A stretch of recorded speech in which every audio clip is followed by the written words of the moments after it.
My door opened at midnight, and I was already awake, because something in my chest had gone wrong 3 seconds before it happened.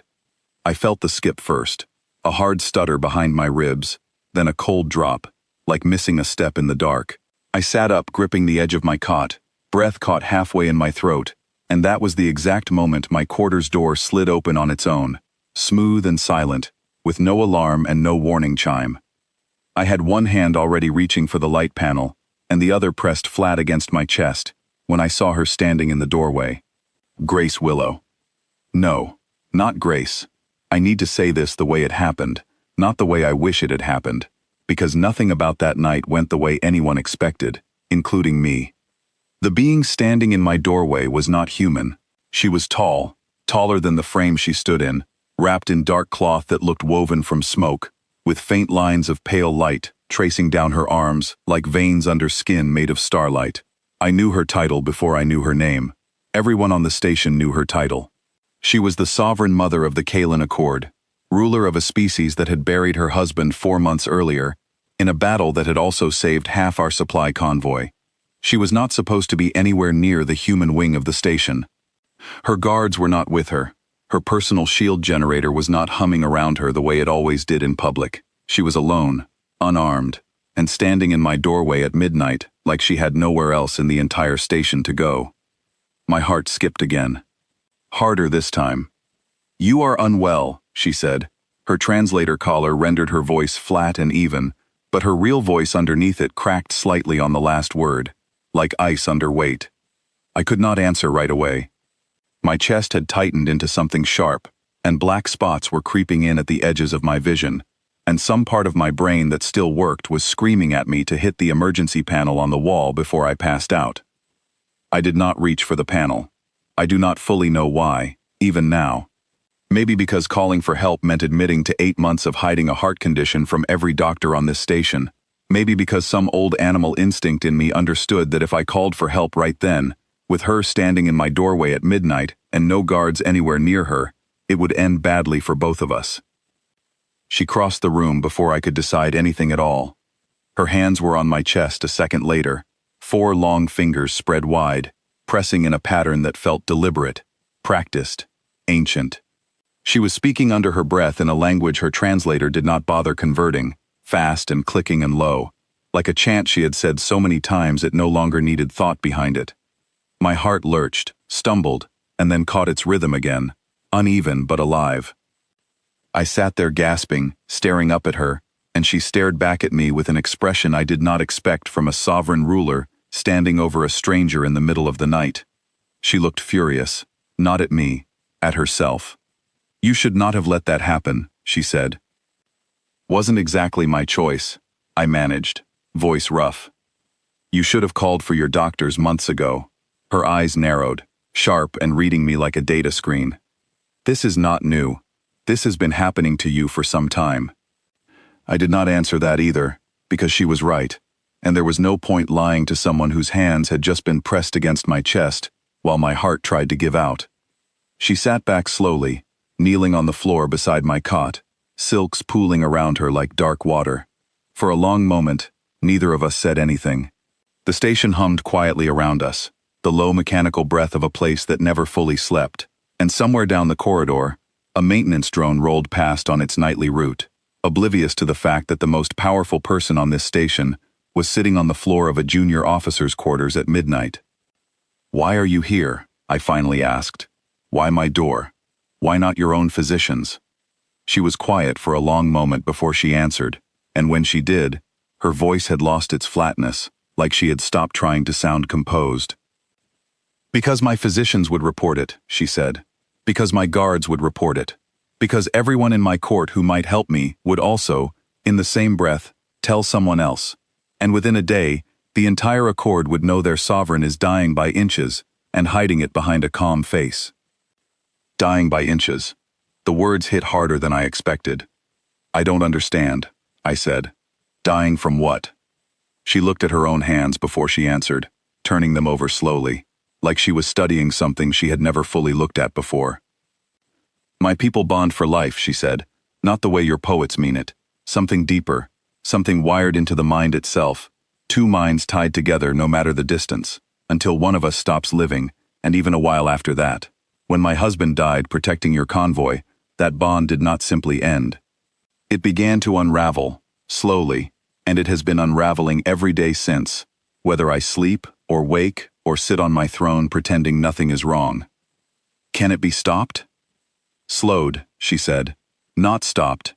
My healers call it an anchoring need. A steady heartbeat close by, unconnected to my own grief, reminds the unraveling mind that the universe still holds something warm and alive and unafraid. My own court is too tangled in politics and mourning rites to give me that, without it becoming a performance. A stranger's room, on the human side of this station, where no one would think to look for their sovereign, was the only place I could think of that might actually be quiet. I stared at her for a long moment, and something about the honesty in her voice made the fear in my chest loosen just slightly. So, you picked a random door, I said. I picked your door, because you have never once looked at me the way the rest of your station does, she said. Not with fear, not with hunger for advantage. You looked at me the first week I arrived here the same way you look at anyone. Ordinary. I remembered that. I did not know what to say to that, so I said nothing, and we sat there in silence while my heart kept its uneven rhythm, and her people's dying bond kept unraveling somewhere behind her steady eyes. She lay down on the edge of my cot eventually, on top of the blanket, careful to leave a wide space between us, formal even in exhaustion.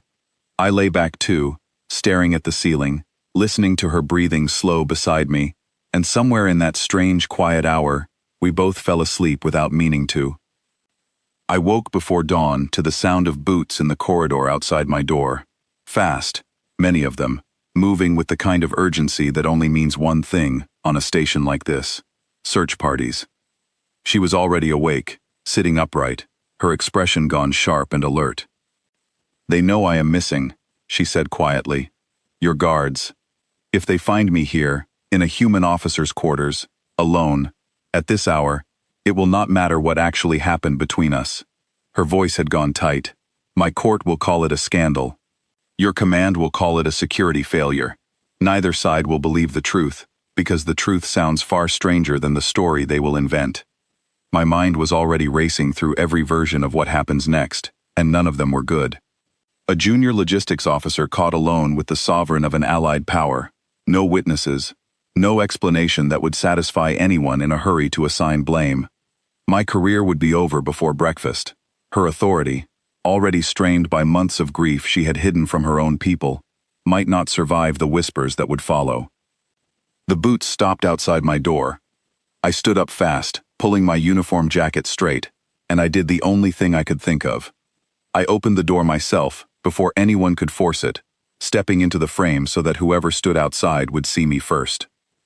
Two of her guards stood there, tall and armored, their eyes sweeping past me the instant the door opened wide enough to see inside. Behind them stood Peter Doyle, the station's night duty officer, a man I had shared exactly 4 conversations with in 2 years, none of them memorable. Corporal Ashford, Peter said, frowning past my shoulder. We have a situation. The Sovereign Mother is unaccounted for. I kept my voice steady, even though my heart was doing something complicated behind my ribs again. She's here, I said. She came to my door in the night. She was unwell. I was helping her. The guards moved forward instantly, and for one sharp second, I thought this was going to end with me pinned against a wall and dragged off in restraints, but she stood before either of them reached me, straightening her silks, her composure snapping back into place like armor she had simply set down for a few hours, and now had to lift again. Stand down, she said, and her voice, even through the translator, carried enough weight that both guards froze mid-step. I came here of my own choice.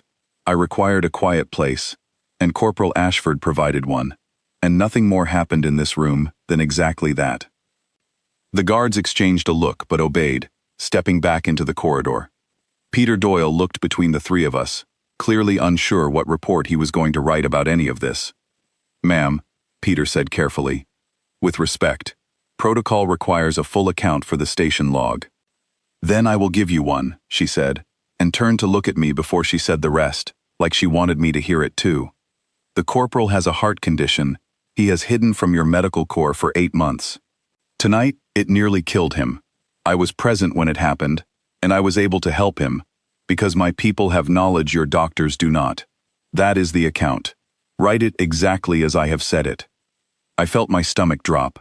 She had just handed my career to a station log in front of 2 guards and a night duty officer, the very secret I had spent 8 months protecting, and she had done it without asking me first.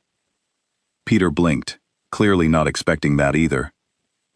"That will need to go to medical immediately," he said. "Then send it," she said.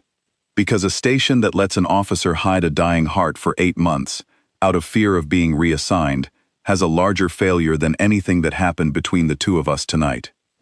I opened my mouth to argue, to say something about my posting, about the years I had worked to earn a place on this station, about how a flagged cardiac condition meant a desk job on a rock with no view and no purpose. But looking at her standing there, having just admitted her own hidden unraveling to strangers in a corridor at dawn to protect the truth of what had actually happened, I found I did not have it in me to keep hiding mine. "Send it," I said. Peter nodded slowly, still looking like a man who had walked into the middle of something far bigger than his usual midnight rounds, and left with the guards trailing behind him, murmuring into their comm units as they went. She turned back to me once the corridor was empty again. "You did not need to say that," I told her. "You could have let it go unspoken. Nobody would have known." "I would have known," she said simply. "And you nearly stopped breathing beside me tonight because silence has a cost, Corporal. I have paid that cost with my own condition for 4 months, telling no one, and it very nearly finished me before it finished my grief. I did not intend to watch it happen to you too, out of the same fear, in the same silence." Medical came for me an hour later, and the examination that followed confirmed everything I had spent 8 months avoiding. An irregular rhythm, worsening under stress, exactly the kind of flag that ends postings and grounds officers behind desks. I sat on the exam table bracing for the reassignment notice I was certain would follow. It did not come the way I expected. Dr. Laura Finch, the station's chief physician, a sharp woman with little patience for officers who hid conditions from her, read through my scans twice before speaking. "This is manageable," she said finally. "It should have been caught months ago, and it would have stayed manageable the whole time if you had simply told someone. You are not being reassigned, Corporal.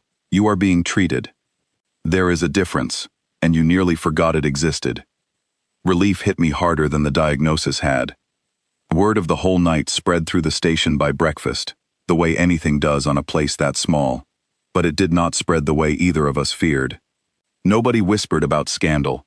Nobody treated it as gossip worth trading over meals. A woman named Claire Bellamy, who ran the mess hall, left a covered mug of something warm outside my door without knocking, the same way she did for anyone recovering from a rough shift. A young technician named Noah Whitfield rerouted the morning maintenance schedule 2 corridors away from mine, muttering something about needing quiet for equipment checks that did not actually exist. Nobody asked me for details. Nobody asked her for details either. It was the Sovereign Mother's own people who could not stop asking questions. Her senior advisor arrived on the station 2 days later, a tall, severe figure named Orin Vask, demanding a full account of the incident, certain that something scandalous had taken place under cover of night in the human wing. When he finally sat through the full explanation, the anchoring need, the hidden unwinding, the human officer's own hidden condition, and the simple, unremarkable kindness of an entire station that had chosen not to turn any of it into a story worth selling, he sat in stunned silence for a long moment. "Your people," he said slowly, looking at me like I was a puzzle he had not been briefed on, "were told the sovereign mother of an allied power spent the night alone in a stranger's quarters, and not one of them tried to profit from it, or shame her for it, or even ask why. That's usually what you do," I said, "when somebody's grieving. You leave them be, and you bring them tea." He did not have a response to that. I do not think he had expected one. The weeks that followed passed strangely. She came back to my door twice more, always at odd hours, always briefly, and each time her unwinding seemed to slow a little further, her steadiness returning bit by bit, the way color returns to skin after cold. I kept my treatment schedule with Dr. Finch, my heart settling into a rhythm that, while still imperfect, no longer threatened to stop without warning in the middle of the night. The report Oren Vask carried back to the Accord became something neither government had managed to produce in years of formal negotiation. It was not a treaty drafted by diplomats, arguing over trade routes and border rights. It was a single account of an entire human station, choosing quiet decency over gossip, of officers bringing tea instead of asking questions, of a species the Accord had spent years cataloging as reckless and short-lived proving, without ever meaning to prove anything at all, that they could be trusted with something sacred and simply not break it. She told me all of this the last time she came to my door, standing in the frame rather than gliding through it the way she had that first midnight, looking steadier than I had ever seen her. "You should know," she said, "that the account of that night has done more for the accord between our peoples than 3 years of formal talks managed to accomplish." "Because of tea and quiet corridors," I said. "Because your people did not need to be told how to behave with something fragile," she said. "They simply already knew." I looked at her for a long moment, thinking back to that first night, the hard stutter behind my ribs, the door opening on its own, the black spots creeping into my vision before her hands found my chest and pulled me back from wherever I had been sliding toward. "You saved my life that night," I said, before I even understood what was happening to either of us. "And you gave me the one thing my own court could not," she said, "a room with no performance in it, a silence that asked nothing of me." She turned to leave then, pausing once more in the doorway, the same frame she had stood in that first midnight when my heart had stopped and the whole strange chain of events had begun. "Your heart stopped that night, Corporal," she said quietly. "And not one of your people ever asked me why I was in your room. Perhaps that is exactly why I am still here to hear it beating again." She stepped out into the corridor, and the door slid shut behind her, quiet and smooth, the same way it had opened.